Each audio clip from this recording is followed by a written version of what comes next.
people who work in a bar, sometimes the bartender gets to network with their customers, and they really want to go into finance, and there's one of their customers and this happened in a bar that I ran at one time, and the bartender was really wanted to do finance. He got to know some of the customers who were in finance, and they offered him a job, and now he's doing finance. I mean, it's how you interact with people. It's all about people. At the end of the day, this whole world we live in is all about people and how you work with people, or you interact with people. I think it's very important.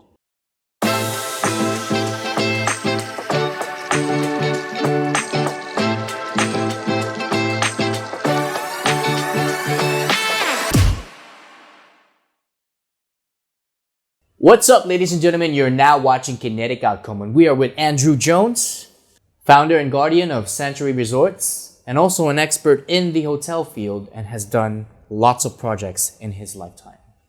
And we'll figure out more in this conversation.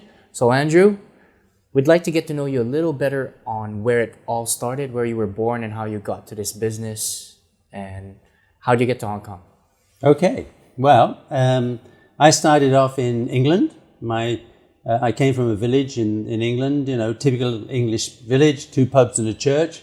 I spent most of my time in one of the pubs, and I have to clarify to people that I didn't have a drinking problem at an early age. It's just that my folks used to manage one of the pubs in that village. So I grew up in the industry, and then I liked the industry. My parents were very supportive of me getting into the industry. And so I then went to hotel school, and I learned basically cooking skills. I didn't do management as training. I actually started off as a chef and worked in the kitchens in London, and then went in to become a food and beverage manager. And from there I transitioned over to Bermuda, and from Bermuda I went to Canada, and I spent 10 years in Canada with a company called Westin Hotels and Resorts. And I went from Toronto to Calgary to Vancouver. And then in 1983, they moved me to Hong Kong. And I was the resident manager of the Kowloon Shangri-La in those days, because Westin managed Shangri-La in those days. And then I was promoted to general manager up in Korea, in Busan, Korea. And that was the sort of quite a large chunk of my professional career development. I came back to Hong Kong after that and had a consultancy for a number of years. And one of my clients was opening a hotel in Vietnam, which was Marco Polo Hotels, and after doing some consulting with them, they offered me a full-time vice presidency at the company, which I did for 3 years. And then I got to a stage where I was thinking, so I've been everything from a chef to a vice president in the hotel business. What do I really want to do with my life? And that's where I went on a 9-day retreat and came up with the concept of Sanctuary Resorts. And I think it was trying to find balance in my own life as much as anything else, and marrying what I did in my professional, vocational development, but also with my community service, because I was quite active in Rotary International. And so I was trying to marry those interests into a future for me. And so the concept of Sanctuary Resorts was created, which was about body, mind, spirit, and environmentally friendly. And I started to develop resorts under that brand name, actually. So, yeah, and basically I thought I'd get one resort, sit on the porch, manage the resort, and do the programs to keep me healthy into my old age. It then started to grow into, after 1, and then 2, and then 4, and we ended up with about half a dozen resorts. But the actual concept of the resort was about using it as a catalyst for community development. So it was a profitable business, but also it helped develop community around it. So that was the ethos of the brand. And then from that, I've gone on to do some other community service and activities. Okay, so I've known you for quite a while now, so I want to take a dive into this part, because you mentioned it was finding yourself, then you're able to open this resort, right? So in that process, did you start meditation already? Actually, it's really interesting, because when I was going through this change process, I had a friend of mine and he did meditation. So I said, oh, maybe you can teach me meditation. And he said, oh, I've just done a program that's better than 10 years of meditation. And Basically, I was still in the corporate mode. I said, I don't do programs, as such. But he talked me into doing this 9-day retreat. And I think it was a form of meditation. And so on the first day, I came up with the concept of sanctuary resorts because it was what was going to make me happy, right? And I think that's also a good basis for other people in their career development is what's going to make you happy. You spend a lot of time on your career, on your job, on your work. You should do something that you really enjoy. And so I came up with 8 things I remember that I felt were important to me and would make me happy. And then I looked at it and I thought, oh, I can do that in a resort. It's like I've been training for it all my life. I just didn't have the right focus. So then once I focused on it, then I could then, take the concept and manifest it into something real. And so it was, I would say, a form of meditation, or it was a form of focusing on what's important and what you really want to do with your life. And I think that was helped me to move forward. And people actually saw a physical as well as a character change in me at that time. I became much more alive. I was, my body structure was actually more aligned with, with where I was going and viewing and seeing things. So, people said, oh, I want whatever that guy is taking, in a way, which was just, as I say, a form of focus and meditation, probably. So I want to go deeper into that because you were talking about manifestation, right? Yep. And also being one with all. Yep. If I remember correctly with our past conversations. So how would you bring that in? Okay, so first of all, let me explain. So I was a corporate vice president, right? And I'm shifting my outlook and my thought process to a degree. And so when I told my friends I'm going to do these holistic resorts about body, mind, spirit, and environmentally friendly, I got 2 feedback, right? One was, have another drink, you'll be fine. Or have you joined a cult? And of course, neither of those things were true. I just made a shift in my focus and how I was thinking about things. And I think through a process of similar to meditation, of focusing, then I was able to have a more clear vision of where I wanted to go or what I wanted to do and how I could use my experience and knowledge to create something better. And also, I wanted to use my knowledge and experience to help other people and do something good in the community, using hospitality, because I've been training for it for most of my life. How can I use that as a vehicle for helping others and helping community development? And I think that was my sort of mission in life. It became a mission in life. And I think that by focusing on these things and interacting with people, I mean, basically, I would say, oh, this is what I'm doing. And other people would come out and say, oh, that's what we want. Oh, bigger market. So I realized it wasn't just what I wanted, but other people wanted it too. So that was really an interesting development I hadn't thought about. I thought it was about me, but it wasn't. It was about extending it to other people in the community. People are looking for something, to do, to be part of, to experience, to make meaning of their lives in some cases. And basically, I'm there to help them do that. Okay. So when you were younger, there was this version of you that was working his way up. And then you got to that vice president position. And when you finally got to open this place, it was a different approach. So not really. No, actually, I say that, working in my parents' hotel, they managed it. They didn't own it. So they worked for a brewery, and we had some bars and restaurants. And it was really interesting because I took the way they did it as a model. Because, as I always say, they treated the staff that worked in our establishment as the family and the guests as their friends. So I take what I call the spirit of hospitality with me wherever I go. So I'm always treating the people that work with me as family members, and the guests as my friends, right? And I think that was a model that really helped me transition in all the different countries, in all the different places I've worked. I mean, we've done resorts in Indonesia, Thailand, Cambodia, the Philippines. We always take that spirit of hospitality with us.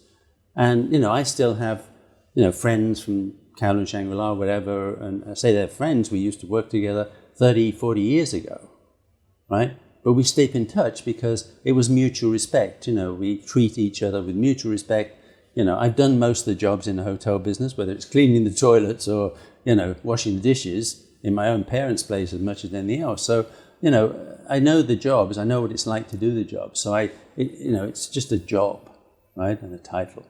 And I remember when I was in Bali, a housekeeping lady said to me, she said, "You don't see any difference between us, Mr. Jones." And I said, "No, there's no difference. The only difference between you and I is I have a different job description and different job title. The rest, we're all the same. We just do what we need to do. It's mutual respect." Actually, what I wanted to go deeper into earlier was the experience in corporate, Marco Polo. Yeah.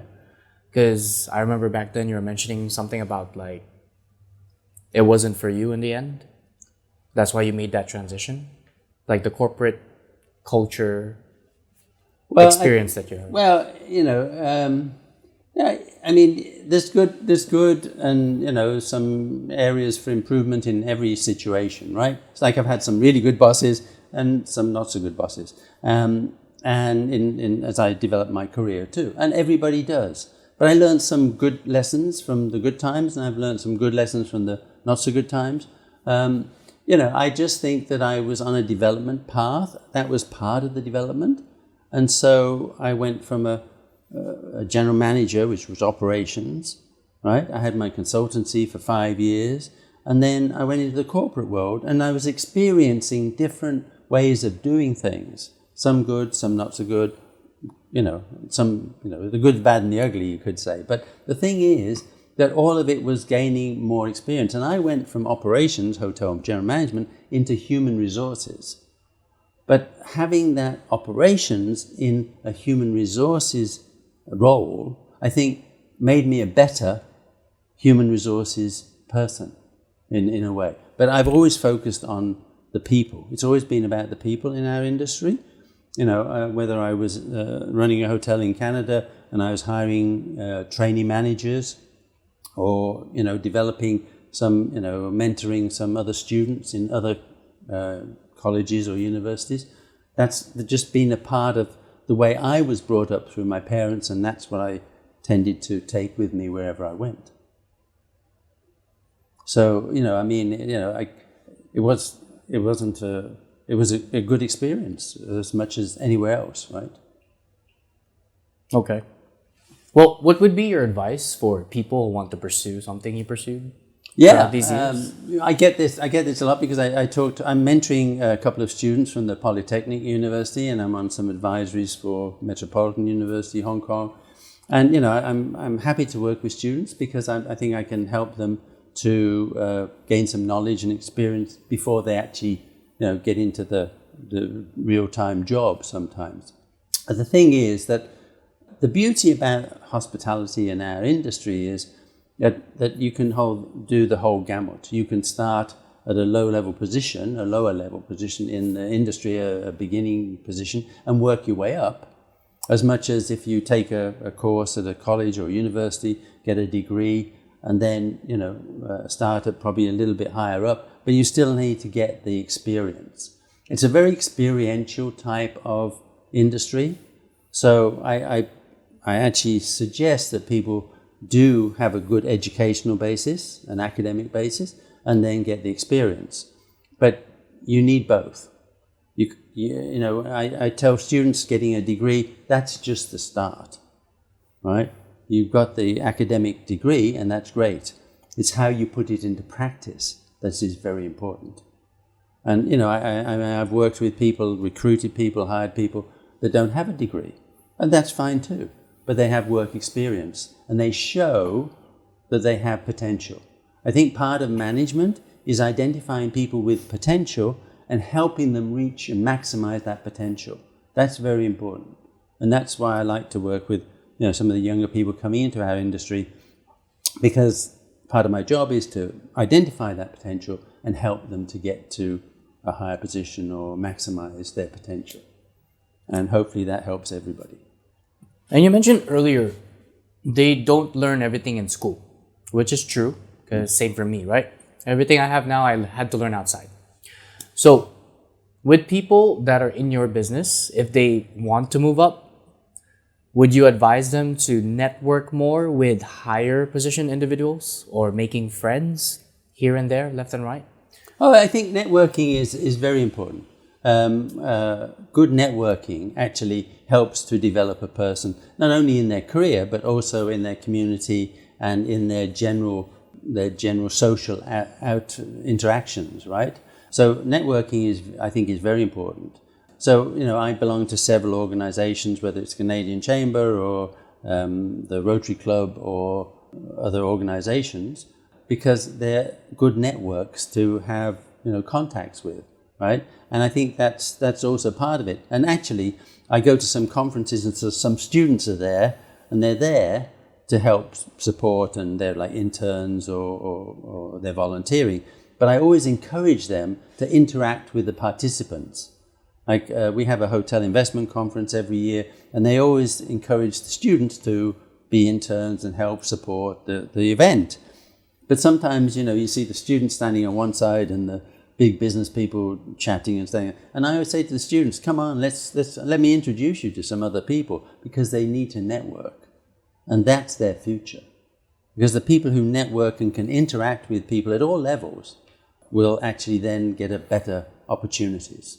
Right? And I've seen that working in bars and restaurants. People who work in a bar, sometimes the bartender gets to network with their customers, and they really want to go into finance, and there's one of their customers and this happened in a bar that I ran at one time, and the bartender was really wanted to do finance. He got to know some of the customers who were in finance, and they offered him a job, and now he's doing finance. I mean, it's how you interact with people. It's all about people. At the end of the day, this whole world we live in is all about people and how you work with people, or you interact with people. I think it's very important. Yeah, I asked that earlier because there are people that take roles and maybe a decade later they're still in that role. Mm. It's because I feel a lot don't really know how to communicate. No, I think that's true. I find that, and again, sometimes in Hong Kong it's a two-edged sword. Okay, first of all, I think there's the biggest opportunity in Hong Kong to network with people at higher levels than you would in some other countries. In UK, you don't often have the opportunity to network with the big bosses and things. Here in Hong Kong, it's quite a mixture. So I've met people who I wouldn't, when I was starting, I wouldn't have met them in another country. So you have a great opportunity. On the other hand, society here sometimes makes people a little shy. Not everybody, but some people a little bit shy. And so it's overcoming that shyness sometimes. And what I try and do is break that barrier for people, is that I become an intermediary. So as I say, if I'm at a conference or event, I'll say to the students, oh, come on, I'll introduce you, because I know people, because I network, right? So I'll help them to network. And I think there are people in society and in the community that will do that for other people in their other industries. I just do it in my industry, but I think that's part of our job even as senior managers or experienced people, is to help other people grow in our industries, whatever that industry is. So, in your experience throughout these years, what are the repetitive patterns of used to be struggles for you, but now you're like, oh, been there, done that you feel the younger people will experience? Oh, wow. So when they experience it, you told them, it'll be fine. Mm. Well, I mean, I've learned a lot of lessons. I've made, I always say to the students that I give advice to, I've made all the mistakes, and what I try and do is share some of those experiences and situations so they don't make the same mistakes, and so we lessen some of them. Although I think people need to make mistakes to learn sometimes, and I think it's good for them to make some mistakes and learn from it.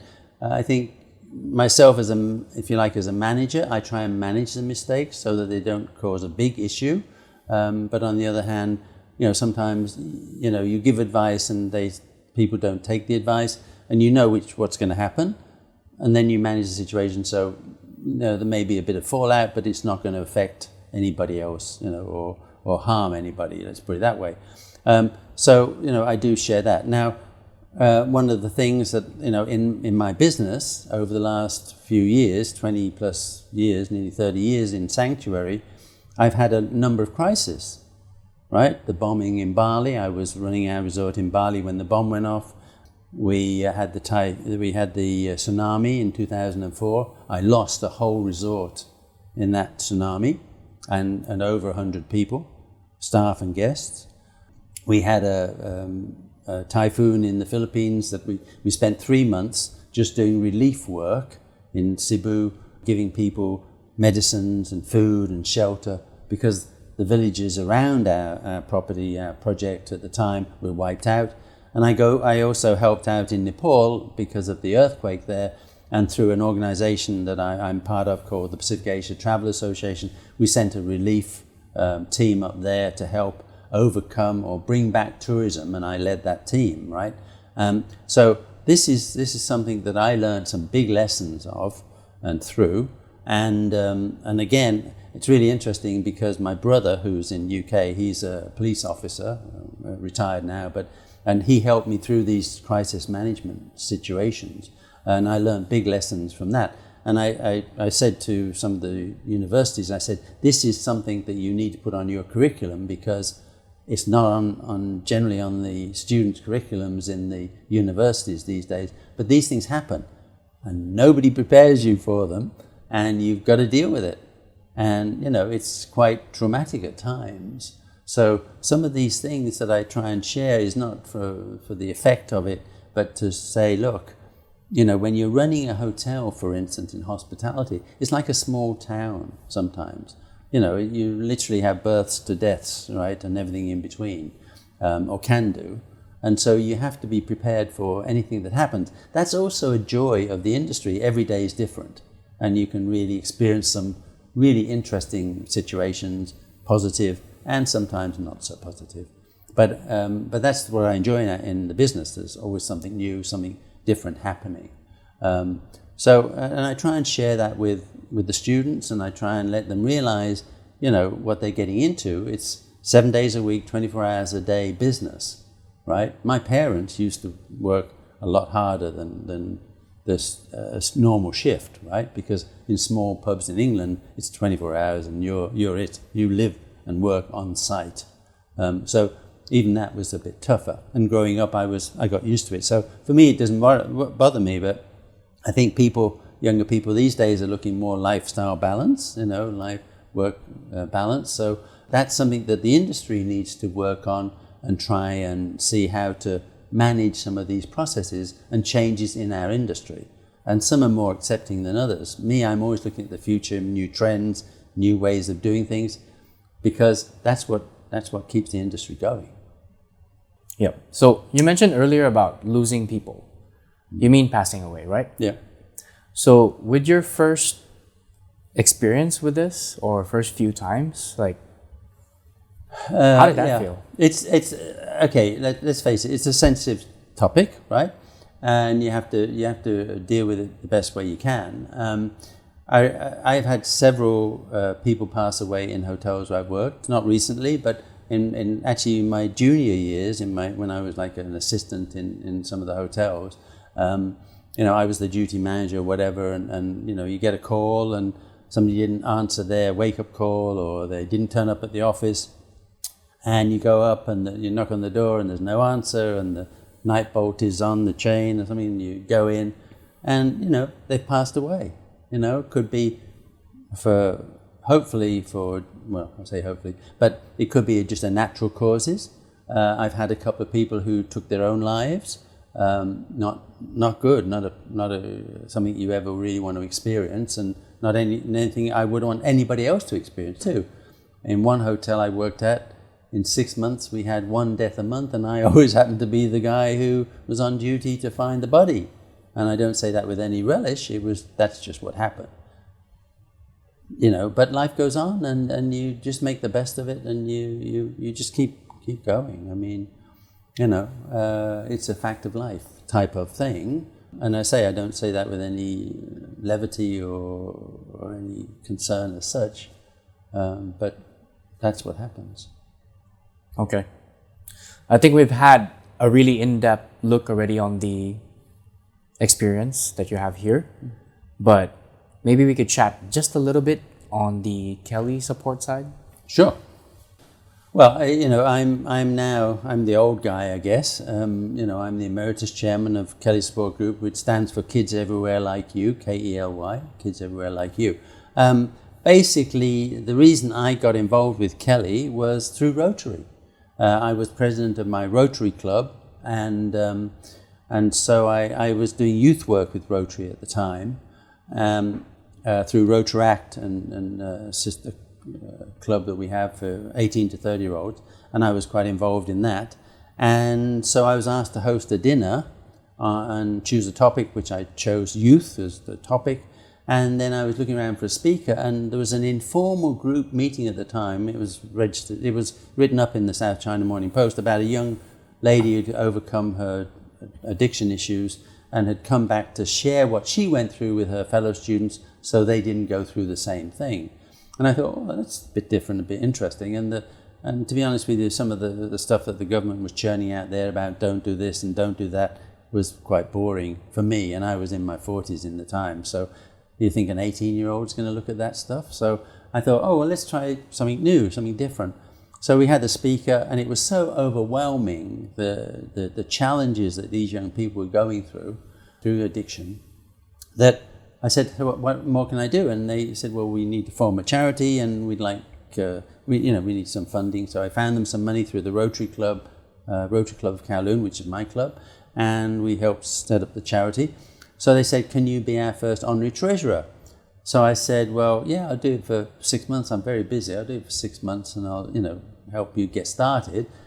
And I guess that was like 33 years ago. And because of when you realize what's going on and how much need the young people have in our community, you just can't stop. So then they made me chairman, and as I say, now I'm the emeritus chairman. I'm still active board member.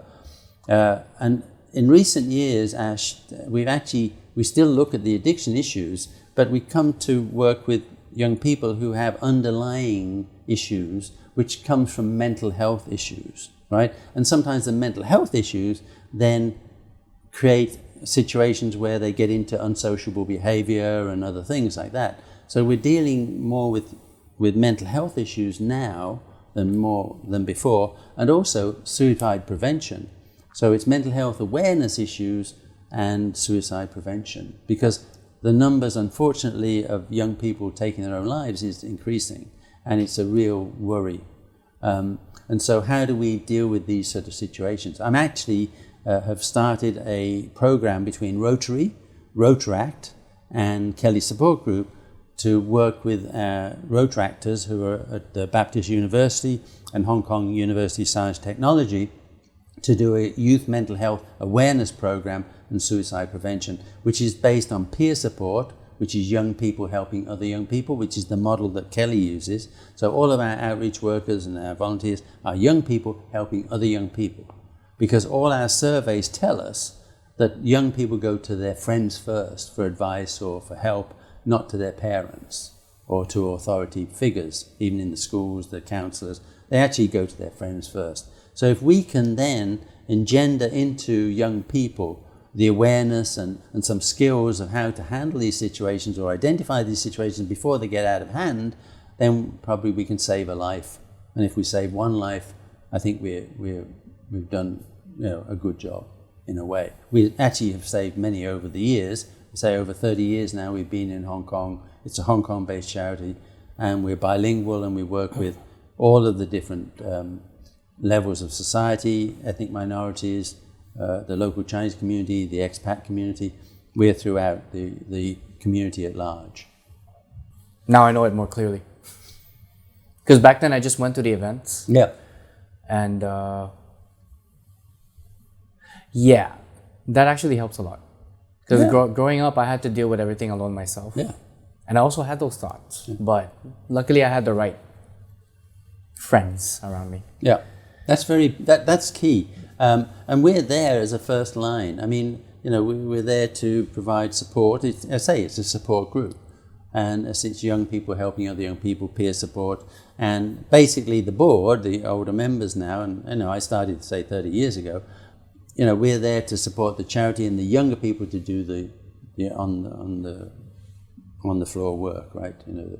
The support work, because that's the model that really works. And we're in, say, the schools, we're in society, different areas. My last two questions. Oh. So second last is, it could be anybody and more than one. Who do you look up to most? Yeah, I was thinking about that. I mean, I think really it was my parents, and to start with, and I think that's because they, in a way, imbued in me that spirit that I told you of hospitality, about how to work with people, and they made sure that we were brought up the right way, that how we treated other people, as I say, either the people we worked with, who were like family, and the people who stayed with us or interacted, came to our pubs and things like that. The pubs in England are more like community centres, where you go to meet your friends and have a drink, which is different than some other bars where you go for a drink and you meet your friends. It's a different philosophy. And so I was brought up in that type of environment. And my mother was very active in charitable work as well. So I think, again, in some ways, she was more of a model, or somebody I really, would aspire to, in terms of, that way of working with people was important. My brother, also being in the police, and, he's a very strong character. He's somebody I admire, and I would, we get on very well. So family is very important, let me put it that way, right? And having a good family and good basis to work from. I've worked with some really good people over the years. I've got lots of good friends who I've worked with in the industry that we've shared and worked together. So I've been very lucky in my life. I mean, I have to say, for me, one door closes, another one opens, and that's sort of how my life has gone. I've been very fortunate. And I, in a way, want to give back some of that to other people, to share that good fortune and happiness, and I think that's important. Okay. And the last question is, we always talk about this, but what would be your advice for young men and young women when it comes to marriage and family?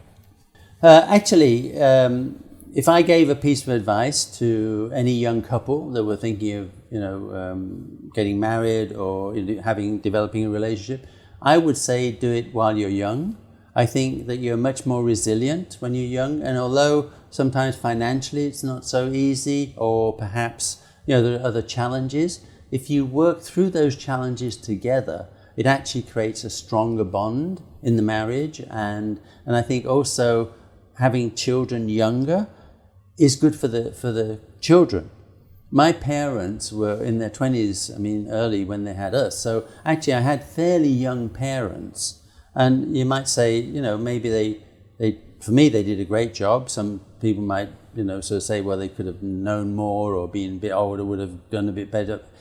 Doesn't matter. But you can go out and have fun. You can go and do things. I've also had colleagues who waited until they were older, and then, they're like in their 50s and stuff, and they have kids, and it's like, I don't know, is it the same relationship, or do they feel as active, or want to go out and do sports, or whatever it is, right? So I think for me, and experience tells me, and just interacting with a lot of young couples and young people, if you're going to get into that relationship, do it younger.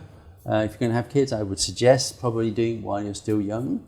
And I think also you've got to think about income and things like that. You're actually having better incomes. You can afford some, resources. You can put away some nest eggs for the education of your kids and things like that while you're still young, and you're thinking about that. I think that's important.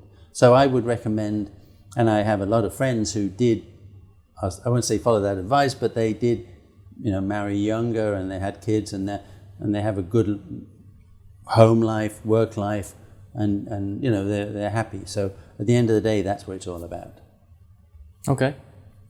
Thanks. Okay. Well, ladies and gentlemen, hope that was very informative for you once again. Andrew Jones, 𝗞𝗘𝗟𝗬 𝗫𝗏𝑘𝗏𝑘 𝗏. Pleasure having you. Thank you.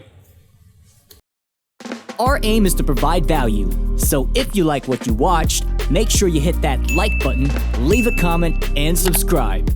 I'm also a financial advisor based in Hong Kong, so feel free to check the description box for my details and email or DM. And if ever you need video and photography services, the phenomenal videos you're watching right now are filmed by 𝗪𝗛𝗓 Mendoza. Lastly, if you love hip-hop music, rap, R&B, singing, whichever that sounds amazing to your ears, because I always do a lot of experiments with it, feel free to drop by my channel at SCF or Saint Crossfade.